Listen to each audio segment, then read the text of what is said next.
Pengertian hak asasi manusia. Menurut Teaching Human Rights yang diterbitkan oleh PBB, hak asasi manusia adalah hak yang melekat pada setiap manusia yang tanpanya mustahil dapat hidup sebagai manusia. Hak hidup misalnya adalah klaim untuk memperoleh dan melakukan segala sesuatu yang dapat membuat seseorang tetap hidup. Tanpa hak tersebut, eksistensinya sebagai manusia akan hilang.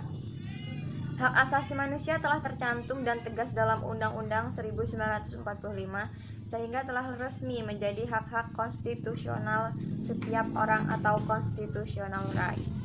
Sekilas sejarah hak asasi manusia. Asal muasalnya, ide tentang adanya hak asasi manusia diperkirakan sejak abad ke-13 sudah dimulai. Puncaknya pada saat penandatanganan Magna Carta pada tahun 1215 oleh Raja John Lackland, biasa dianggap sebagai permulaan sejarah perjuangan hak asasi manusia. Meskipun sebenarnya piagam ini belumlah merupakan perlindungan hak asasi manusia seperti yang dikenal sekarang dari segi isinya. Magna Carta hanya melindungi kepentingan kaum bangsawan dan gereja. Akan tetapi, jika dilihat dari segi perjuangan hak-hak asasi manusia, Magna Carta setidaknya menurut orang Eropa diakui sebagai yang pertama dalam sejarah perjuangan hak asasi manusia seperti yang dikenal sekarang. Dalam perkembangan selanjutnya, gagasan tentang hak-hak asasi manusia dapat dipengaruhi pula oleh pemikiran-pemikiran para sarjana seperti John Locke dan J.J. Rousseau. Dasar pemikiran John Locke yang kemudian dijadikan landasan bagi pengakuan hak-hak asasi manusia sebagaimana yang kemudian terlihat dalam Declaration of Independence di negara Amerika Serikat pada tanggal 4 Juli 1776. Pengaturan hak asasi manusia dalam Undang-Undang Dasar 1945. Pokok-pokok pikiran dalam pembentukan Undang-Undang Dasar 1945 yang menyangkut tentang hak asasi manusia termuat dalam tiap alinea. Sebagaimana diuraikan bahwa terdapat 7 pasal saja dalam Undang-Undang 1945 yang mengatur hal-hal yang berkaitan dengan hak asasi manusia.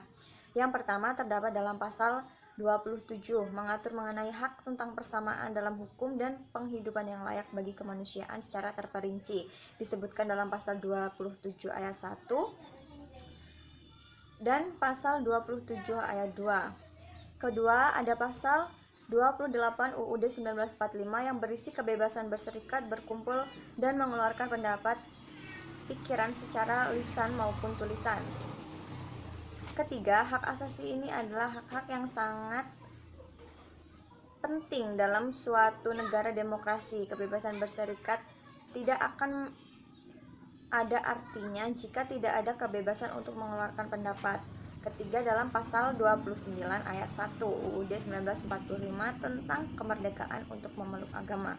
Keempat, dalam pasal 31 tentang hak untuk mendapat pengajaran. Kelima, dalam pasal 32 tentang perlindungan yang bersifat kultural.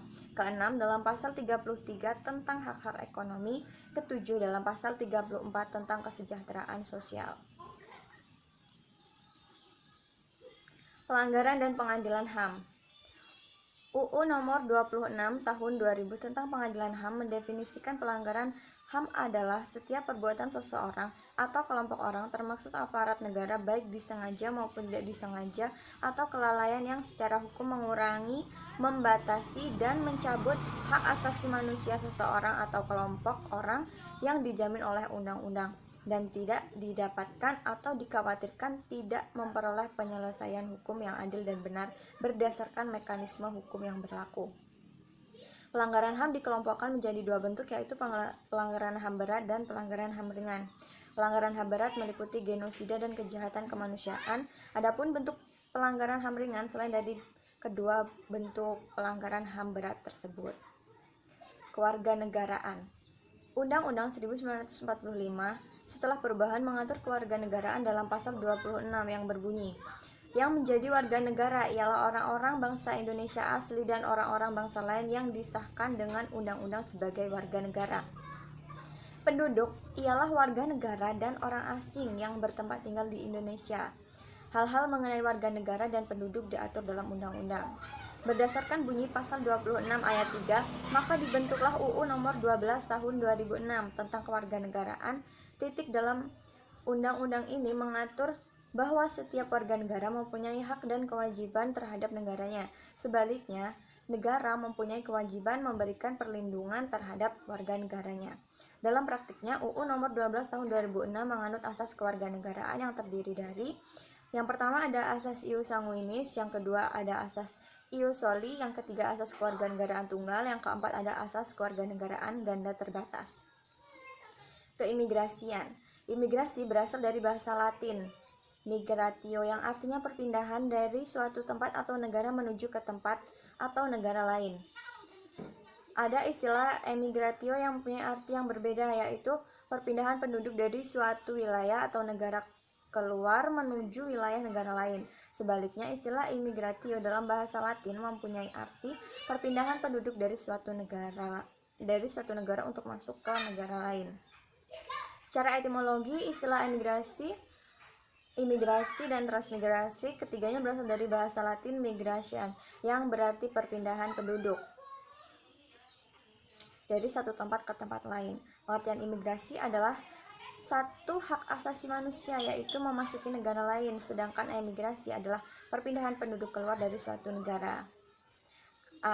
Akhirnya, untuk negara yang didatangi tersebut disebut sebagai peristiwa imigrasi. Secara lengkap, arti imigrasi adalah secara operasional, peran keimigrasian Indonesia selalu mengandung 3 fungsi, yaitu yang pertama fungsi pelayanan masyarakat, yang kedua fungsi keamanan, yang ketiga fungsi penegakan hukum. Dalam pelaksanaan tugas keimigrasian, seluruh aturan hukum tersebut harus ditegakkan kepada setiap orang yang berada di wilayah Indonesia.